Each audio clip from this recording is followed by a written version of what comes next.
Há noites em que a linha entre o nosso mundo e o outro se torna tênue. Noites em que os sussurros se tornam vozes, as sombras ganham forma e o brincar de doces ou travessuras pode desencadear algo muito mais sinistro. Halloween não é apenas uma data de fantasias e doces, é um portal. E algumas histórias reais que surgem dessa escuridão são tão perturbadoras que desafiam qualquer explicação. Olá, eu sou o Arquivista, e o canal é o Arquivo Mortis. Nos arquivos obscuros que guardo, existem relatos que vão muito além das fogueiras e das lendas urbanas. São experiências reais, vividas por pessoas comuns, em noites de Halloween que mudaram suas vidas para sempre. Histórias de terror genuíno, onde o perigo não era uma figura fantasiada, mas algo indescritivelmente real. Hoje, você vai mergulhar em 3 casos aterrorizantes que aconteceram exatamente durante a noite mais assombrada do ano. Antes de começarmos, você precisa fazer parte do canal. Inscreva-se no Arquivo Mortis e se torne um iniciado. E por favor, já deixa seu like, se inscreve no canal e comenta aí. O que você vai fazer enquanto escuta essas histórias? Apagar as luzes? Ficar sozinho? Procurar companhia? O primeiro relato que vou contar hoje é de um homem que entrou em contato comigo e que me autorizou a partilhar sua história. Ele me autorizou a dizer seu nome verdadeiro, Lucas. Isso aconteceu há 2 anos no Halloween de 2023. O Lucas era um cara de 25 anos, mas na época em que o relato aconteceu, ele tinha apenas 22. Lucas havia tido um dia exaustivo no trabalho por conta de um festival que organizara no centro da cidade. O evento incluía uma série de atividades para crianças e pais, jogos competitivos, concurso de fantasias, quizzes por doces e até um queimada entre gerações. Apesar de ter sido divertido, o cansaço era profundo. Para contextualizar, ele trabalhava com eventos comunitários, então aquilo era parte de sua rotina, mas nem por isso menos desgastante. Ao final, retornou para casa com apenas um pensamento: descansar. Cerca de 1 hora depois de chegar, por volta das 6h30, sua irmã mais nova ligou. Sofia, como a chamaremos, pedia que ele levasse ela e seu sobrinho, Joaquim, para pedir doces. Os pais de ambos não estavam dispostos a sair, e como de costume, coube a Lucas, o irmão mais velho, salvar a noite. Sofia tinha 15 anos, Joaquim, 11. Apesar da fadiga, Lucas levantou, vestiu-se rapidamente e dirigiu-se até a casa dos pais para buscá-los. Ao chegar, percebeu que Sofia ainda ajustava os últimos detalhes de sua fantasia de Raven, dos Jovens Titãs. Joaquim estava fantasiado como Sub-Zero, do jogo Mortal Kombat. Assim que estavam prontos, partiram de carro. Lucas os levou a um bairro movimentado, garantindo uma boa colheita de doces. Iniciaram o trajeto de porta em porta, sendo recebidos com gentileza e generosidade por todos. Em uma das casas, um senhor idoso ofereceu um cachorro quente e um refrigerante para cada um deles. Explicou que todo o Halloween preferia grelhar algo em vez de distribuir doces. Acreditava ser melhor oferecer proteína às crianças. Um gesto admirável, sem dúvida. Enquanto percorriam as ruas, várias pessoas elogiaram as fantasias de Sofia e Joaquim. Havia um esmero geral nas vestimentas, uma atmosfera de envolvimento coletivo. Tudo transcorria com normalidade. Ao final da rota, começaram a voltar em direção ao carro. A caminhada era de cerca de 10 minutos e as ruas já estavam mais vazias. Foi então que Lucas notou algo. Do outro lado da rua, em um quintal escuro e sem iluminação, havia uma figura vestida inteiramente de preto. Estava parada, imóvel. Ele estranhou tê-la percebido, mas sempre manteve a atenção ao redor. A pessoa usava uma capa com capuz e uma máscara. Não era possível distinguir qualquer traço do rosto, nem mesmo o gênero. Mas havia algo mais. A figura estava claramente observando-os. Lucas pediu em voz baixa que Sofia e Joaquim permanecessem próximos. "Tem alguém suspeito ali no quintal escuro", sussurrou. "Olhem, mas não encarem." A intenção era que notassem a presença sem atrair atenção indesejada. Joaquim riu, atribuindo a cena a mais uma tentativa de susto típica da data. Sofia, no entanto, manteve-se em silêncio, seu rosto com uma expressão de inquietação. Para contextualizar, Lucas carregava uma mochila com uma arma dentro, e Sofia estava ciente disso. Quando ele pediu que ficassem próximos, ela entendeu imediatamente a gravidade da situação. Joaquim, por outro lado, era jovem demais para saber que o tio portava uma arma de fogo. Enquanto se afastavam, Lucas sentia aquele olhar fixo neles, mesmo na penumbra onde a figura parecia se fundir com a escuridão. Estavam quase alcançando o carro quando um som rompeu o silêncio. Passos firmes e pesados, ecoando no concreto atrás deles. Ao virar, ele viu a mesma pessoa. Agora, sob a fraca iluminação da rua, os detalhes tornavam-se mais nítidos e ameaçadores. Um colete tático, botas militares, calças ajustadas e uma máscara de spandex cobrindo completamente o rosto. Era uma imagem calculada para intimidar. Ela está nos seguindo, pensou Lucas, acelerando o passo. Inclinando-se para os dois, sussurrou com urgência. Escutem com atenção. Não parem de andar e não virem para trás. A pessoa está nos seguindo agora. A última coisa que queremos é provocá-la. Mantenham a calma e continuem andando. Ele olhou especialmente para Joaquim, preocupado que o menino não compreendesse o perigo. Sofia entendera perfeitamente. Caminhavam em ritmo acelerado, lançando olhares discretos para trás. A figura mantinha uma distância constante, mas persistia em sua aproximação. Ao chegarem ao carro, a pessoa ainda se aproximava. Foi então que Lucas tomou uma decisão extrema. Empunhou a Glock e apontou na direção da figura.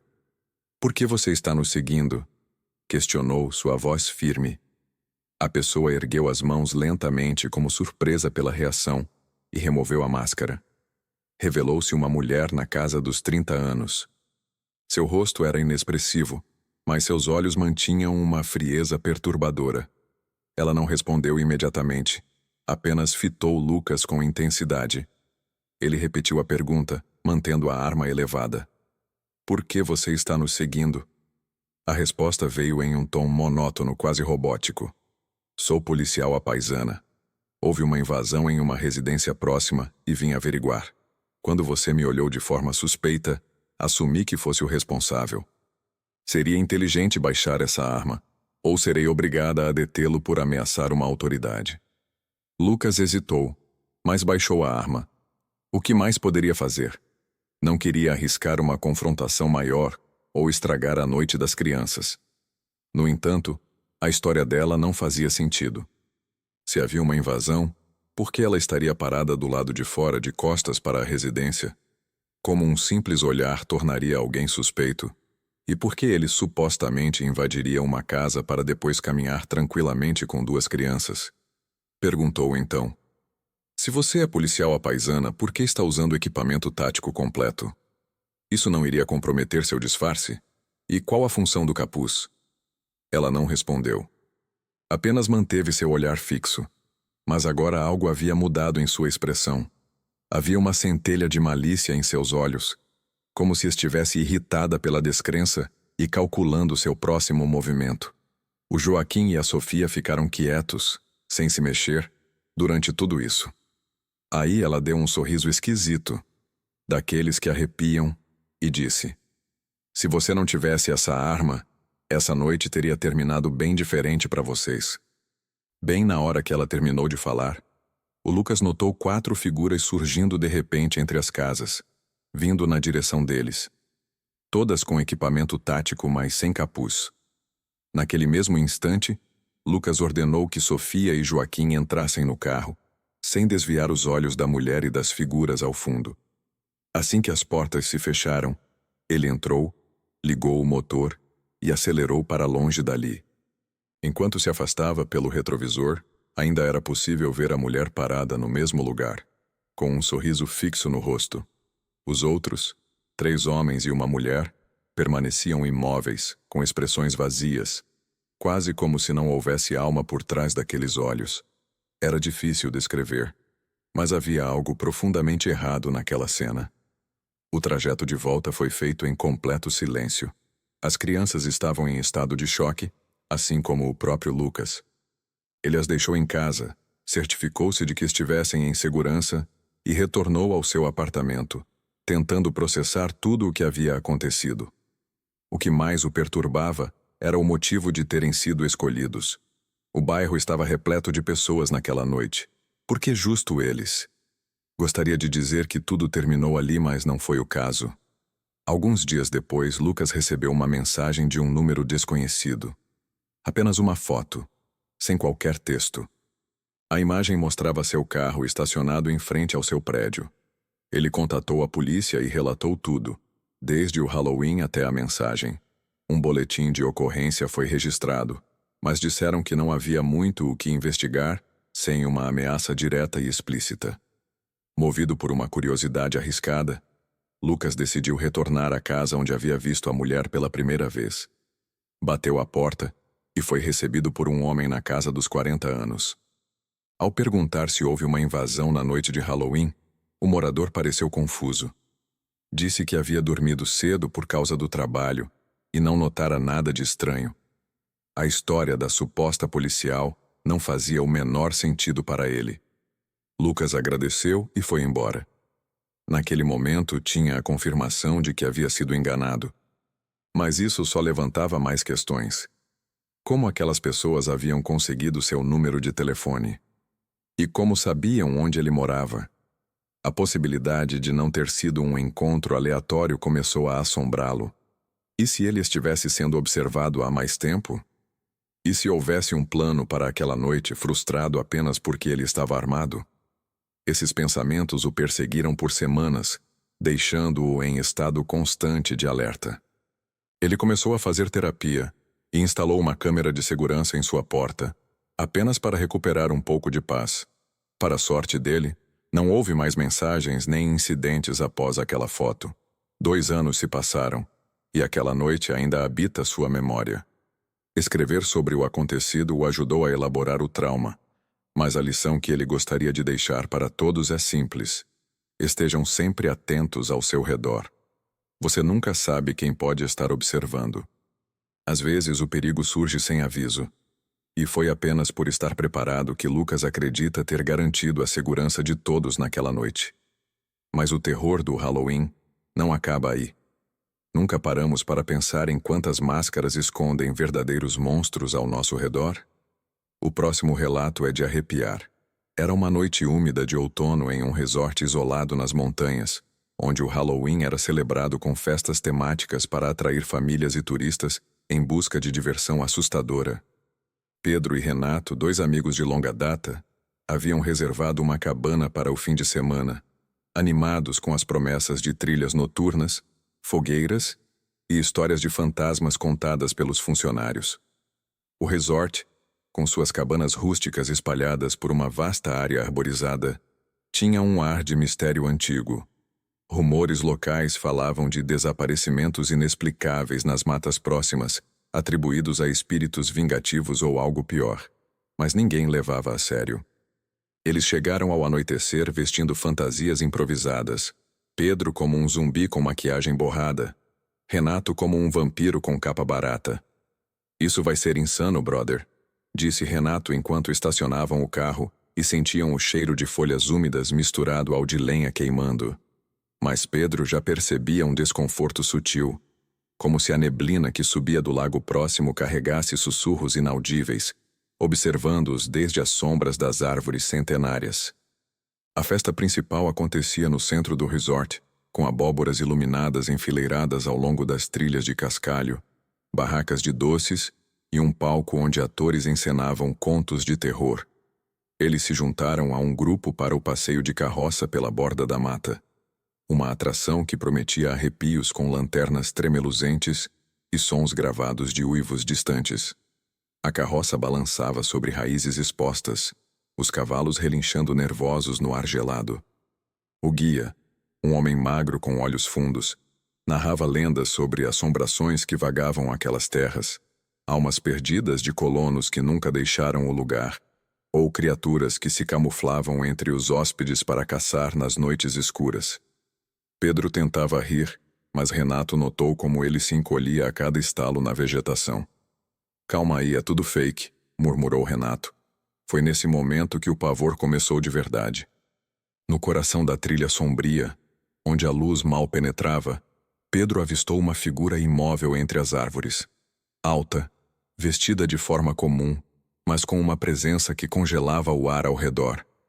Ele piscou, e a silhueta desapareceu, deixando apenas o eco de folhas se movendo, ou seriam passos se aproximando. De volta à área central, a multidão se dispersava lentamente, com risadas ecoando entre as cabanas iluminadas por luzes coloridas. Mas o mal-estar de Pedro se intensificava. Sombras pareciam se esticar além do normal, e ele ouvia ruídos estranhos vindos da mata, um farfalhar que não era vento, um sussurro que poderia ser vozes chamando nomes.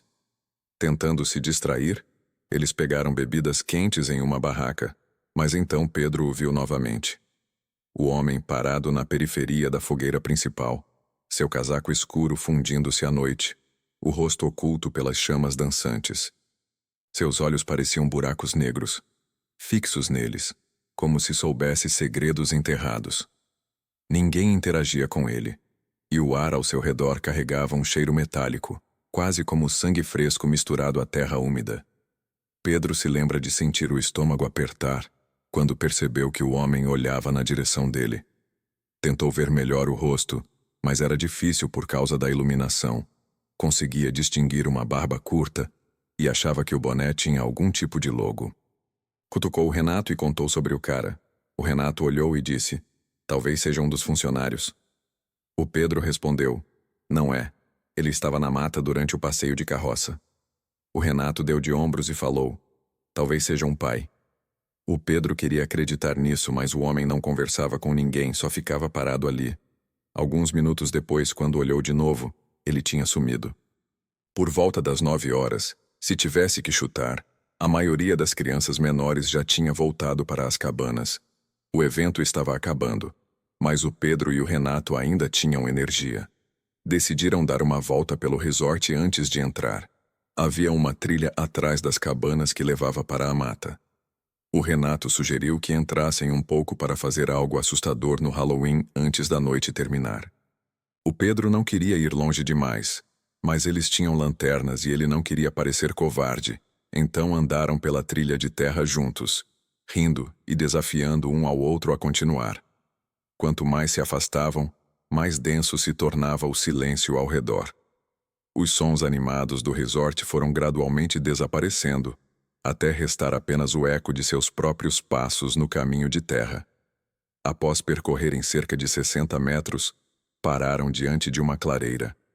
Uma placa de madeira velha presa a uma árvore anunciava propriedade particular. Começaram a brincar, jogando pedrinhas na placa e fingindo invocar fantasmas. Uma diversão inocente, típica da idade. Foi então que ouviram passos. Passos pesados e deliberados ecoando atrás deles, vindos de algum ponto mais adiante na trilha. Ambos congelaram. Renato sussurrou: "Provavelmente é outra criança." Mas aqueles passos soavam diferentes, firmes e decididos, como os de um adulto. Pedro direcionou a lanterna em direção ao som, mas a luz não alcançava o suficiente para revelar quem estava ali. De repente, os passos pararam. Seguiu-se um silêncio absoluto, quebrado por uma voz calma, mas profundamente intimidante. "Ei, garotos!" Era a voz de um homem. Renato olhou para Pedro, e ambos perceberam a mesma coisa. Era o homem do passeio de carroça. Ele adentrou a penumbra o suficiente para que pudessem distinguir seus traços. A mesma jaqueta preta, o mesmo boné. "O que vocês estão fazendo aqui?" perguntou ele. "Gostam de doces?" Nenhum dos dois respondeu. O homem tirou algo do bolso e ergueu, um copinho de Reese's, envolto em papel laranja. "Tenho mais desses na minha cabana", disse ele. "Venham, posso dar alguns a vocês." Renato deu um passo para trás, seu rosto perdendo a cor. O homem avançou mais um pouco, insistindo: "Não precisam ter medo. É Halloween. Só estou distribuindo doces. Eu os vi no passeio de carroça mais cedo." Ao ouvir aquilo, o estômago de Pedro pareceu afundar. Ele agarrou o braço de Renato e sussurrou: "Corre!" Os dois se viraram e saíram em disparada pela trilha, em direção ao resort. Por um instante, Pedro ouviu os passos do homem acelerando atrás deles, pesados, determinados. Não ousou olhar para trás. Seu coração batia com tanta força que doía, e a trilha parecia interminável. Quando finalmente alcançaram a borda da mata e avistaram as luzes do resort, Pedro gritou por socorro. Correram em direção à multidão reunida em torno da fogueira, atraindo olhares alarmados dos adultos. Só pararam quando estavam completamente imersos no grupo. Ao se virarem, a trilha estava vazia. O homem havia desaparecido. Os pais de Pedro correram até eles, exigindo explicações. Ele contou tudo. O homem observando durante o passeio, sua aparição perto das árvores e, por fim, a perseguição na mata. Renato confirmou cada detalhe. Imediatamente o pai de Pedro e outro homem pegaram lanternas e foram verificar a trilha, mas não encontraram ninguém. Funcionários do resort se juntaram à busca, e a polícia foi acionada. Os policiais chegaram cerca de meia hora depois, colheram depoimentos de Pedro, Renato e seus pais, e revistaram a área. Notificaram as cabanas próximas para que ficassem alertas, mas nenhum hóspede correspondia à descrição do homem. A hipótese era de que se tratava de um intruso, alguém de fora que havia invadido a propriedade. Naquela noite, os pais de Pedro não o deixaram sair de perto. Trancaram-se na cabana, e ele passou horas acordado, cada ruído externo fazendo seu corpo estremecer. Na manhã seguinte, a polícia retornou para informar que a busca não havia produzido resultados. Nenhum veículo suspeito foi identificado, e o homem permanecia um mistério. Nas semanas que se seguiram, Pedro via o homem em todo lugar, na beira da estrada, em estacionamentos, até mesmo do lado de fora de sua escola. Sempre era apenas um reflexo, uma sombra ou um estranho inofensivo. Pelo menos era o que ele esperava. Renato também foi profundamente afetado. Ele confessou a Pedro que passou várias noites sem dormir após o incidente. Com o tempo, o contato entre os dois foi rareando, mas a memória daquela noite permaneceu. Agora mais velho, Pedro compreende que o verdadeiro terror não reside necessariamente no que aconteceu, mas no que poderia ter acontecido. Se tivessem acreditado no homem por um instante, se tivessem dado um passo em sua direção, ele talvez não estivesse aqui para contar essa história. E em todo Halloween, sempre que avista alguém parado à margem de uma multidão, sozinho e observando, ele se lembra daquele homem. Porque às vezes aqueles que parecem fazer parte da celebração podem estar ali por motivos muito mais sombrios. Se isso te gelou a espinha, prepare-se para o próximo relato. O pior pode vir de onde menos esperamos, em uma noite de suposta diversão. Quem me enviou este relato não quis se identificar e me pediu que seu nome fosse trocado. Vamos chamá-lo de Rodrigo. Este relato aconteceu com ele na noite de Halloween, há 3 anos. Ele tem 29 anos e trabalha em um emprego monótono de escritório, embora o salário seja compensador. Na época, por ser o mais novo da equipe, acabava herdando os turnos que ninguém queria, as sobras. Quando o Halloween, sua data favorita, se aproximou, ele estava ansioso para aproveitar.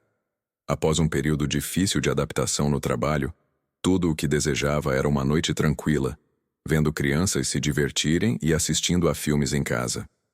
Naquele tempo morava sozinho com a namorada em uma casa nos arredores da cidade, mas ela estava viajando com os pais.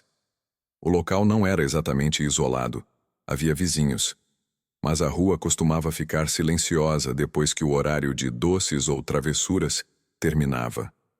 As famílias da região costumavam apagar as luzes por volta das 9 da noite. Como não tinha filhos, ele distribuía doces apenas até o movimento cessar. Em Halloweens anteriores, antes de ter sua própria casa, ele estava acostumado com as brincadeiras de tocar a campainha e sair correndo. Afinal, era daí que vinha o travessuras, em doces ou travessuras. Naquele ano, o Halloween caiu em um sábado. O clima estava frio, mas o céu limpo. Por volta das 10h30, ele já estava deitado no sofá, meio distraído assistindo a um filme de terror enquanto beliscava os doces que sobraram. Não via ninguém há cerca de 1 hora. Foi então que ouviu uma batida suave na porta lateral. Pensou que fossem crianças atrasadas, mas ao abrir, não havia ninguém. Apenas a garagem vazia e o leve farfalhar das folhas. Ignorou, afinal, pegadinhas eram comuns na data. Voltou para a sala e retomou o filme. 15 minutos depois ouviu o mesmo som novamente. Dessa vez, vinha da porta dos fundos, que dava acesso a um pequeno deck. Isso acionou seus instintos, pois ninguém usava aquela entrada. Ele parou na sala, em silêncio. A TV estava desligada, e agora era possível ouvir com clareza o ruído metálico da maçaneta sendo testada, devagar, com cuidado.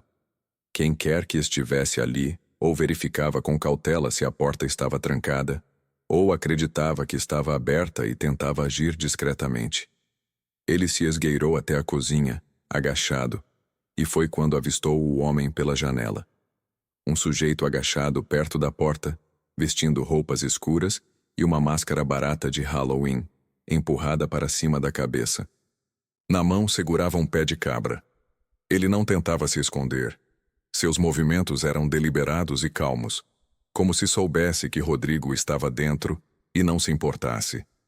Ele recuou em silêncio e pegou o telefone, sussurrando para a atendente de emergência tudo o que acontecia. A operadora orientou que ficasse na linha, se trancasse em um local seguro e não confrontasse o intruso. Com receio de fazer barulho, ele não subiu para o andar de cima. Em vez disso, ficou agachado no topo da escada, segurando uma faca de cozinha, enquanto sussurrava atualizações.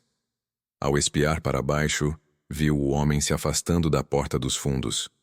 Foi quando ouviu um estalo fraco, o som de uma tela de janela sendo forçada. O intruso agora estava na janela do porão. Ele está no porão, sussurrou sua voz trêmula. A atendente informou que a polícia já estava a caminho. Então, veio o pior momento. O som de vidro quebrando. O homem estava arrombando a janela. Seu sangue pareceu gelar. E não era uma invasão rápida. Era algo calculado. Ele sabia que havia alguém dentro. E a maioria dos ladrões não insistiria em entrar sabendo que a casa estava ocupada. Os minutos seguintes pareceram horas. A atendente o mantinha falando baixinho, garantindo que ele estivesse consciente. Ele ouviu passos do lado de fora. O homem circulava a casa mais uma vez. De repente, faróis iluminaram as persianas. O alívio veio quando as luzes vermelhas e azuis de viaturas estacionaram em frente à casa. O intruso fugiu.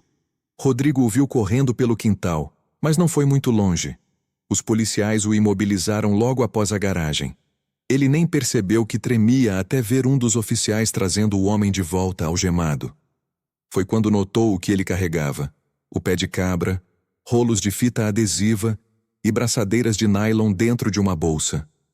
Aquele não era um ladrão comum, atrás de objetos de valor. Ele tinha um plano, e era algo muito mais sombrio. A polícia Leiter contou que o homem tinha um longo histórico de invasões domiciliares e era suspeito em outros casos envolvendo desaparecimentos. Até hoje, Rodrigo evita ficar sozinho em casa no Halloween. O feriado, que deveria ser sobre sustos inocentes e diversão, tornou-se um lembrete sinistro. Sempre que houve passos ou batidas do lado de fora à noite, suas memórias retornam àquela data. O detalhe mais aterrorizante: se a polícia tivesse chegado 5 minutos depois, ele talvez não estivesse aqui para contar essa história.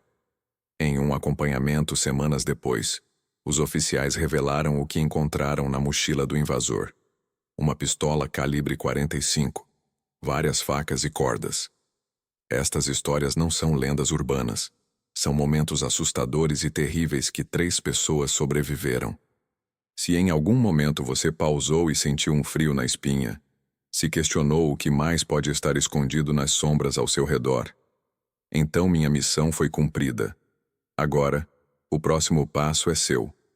Comente abaixo, doces ou travessuras. E nos diga de onde você me assiste. Compartilhe este vídeo com sua família e amigos.